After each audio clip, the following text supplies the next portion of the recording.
ఐదేళ్లలో ఏపీ ఆర్థిక వ్యవస్థకు బలమైన పునాదులు పడ్డాయని వైసీపీ ప్రభుత్వ సలహాదారు సజ్జల రామకృష్ణారెడ్డి అన్నారు. రానున్న రోజుల్లో మరింత బలపడుతుందని తెలిపారు. అన్ని రంగాల్ని తాము అభివృద్ధి చేస్తున్నామని చెప్పారు. బీజేపీని చంద్రబాబు ఆడిస్తున్నారని విమర్శించిన సజ్జల అసత్య ప్రచారం చేస్తూ లబ్ధి పొందాలని చూస్తున్నారని ఆరోపించారు. కేవలం ఎన్నికల్లో గెలవాలనే దాంతో అసాధ్యమైనవో లేక ఒక భ్రమ క్రియేట్ చేసి రావడము జగన్మోహన్ రెడ్డి గారి ఉద్దేశం అయితే 2014లోనే ఆ పని చేసేవారు. చంద్రబాబు నాయుడు గారు ఆ రోజు రుణమాఫీ, రైతు రుణమాఫీ అనేది ఇంటికి మీ బంగారం కూడా వచ్చేస్తుంది, కంప్లీట్ ఎంత ఉంటే అంత క్లియర్ చేస్తానని అన్నప్పుడు చాలామంది మాతో సహా కనీసం మీ మీద నమ్మకం ఉంది కాబట్టి 50,000 అన్నా సర్టన్ అమౌంట్ అన్నా చేద్దామని చెప్పి ఆయన ఒప్పుకోలేదు.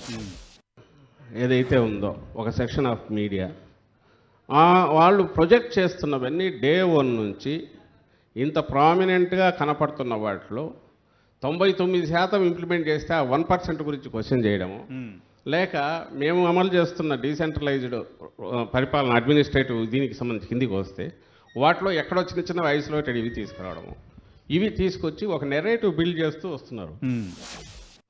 లక్కీలీ ఏంటంటే వీళ్ళు ఎంత చేసినా వీళ్ళు క్రియేట్ చేసిన ఇమేజరీ లేదా వీళ్ళు తీసుకున్న argument outside the state అక్కడెక్కడైనా పని చేయొచ్చేమో, వాళ్ళకి అవునేమో అనుకోవచ్చేమో. ఓకే, ఇక్కడ నేను ఇంతకుముందు అన్నట్టు 87-90% of people they are enjoying the fruits, వాళ్ళకు తెలుసు.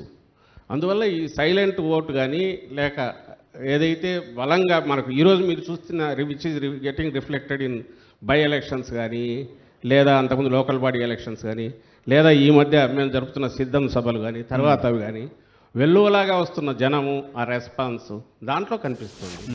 ఈ మేము చేస్తున్న వెల్ఫేర్ వీటికి జగన్మోహన్ రెడ్డి గారు చేస్తున్న వాటికి రాష్ట్రం శ్రీలంక అవుతున్న వాటికి మరి ఇప్పుడు చంద్రబాబు నాయుడు గారు ఆయన చెప్పినవన్నీ కలిపితే ఆయన ఇవన్నీ తీసేసినా అవి చేయాలి, చేసినా కూడా ఎక్కువ అవుతుంది. అవి కలిపితే ఏ 2 లక్షల కోట్లో 1,60,000 కోట్లో 2 లక్షల కోట్లో అవసరం కావచ్చు. మరి చేస్తాడా? మరి అప్పుడు సోమాలియా కాదా? ఈ క్వశ్చన్ వస్తుంది, ఎవరైనా అడిగేదే కదా. నువ్వు ఇన్నాళ్ళు దీన్ని తప్పు పెడుతున్నావు, నువ్వు వాలంటీర్ల వ్యవస్థను తప్పు పడుతున్నావు, మళ్ళీ ఇప్పుడు అదే వాలంటీర్లకు 10,000 ఇస్తానంటున్నావు. అంటే ఇవన్నీ ఏంటి కాంట్రడిక్షన్స్ ఎందుకు వస్తున్నాయి?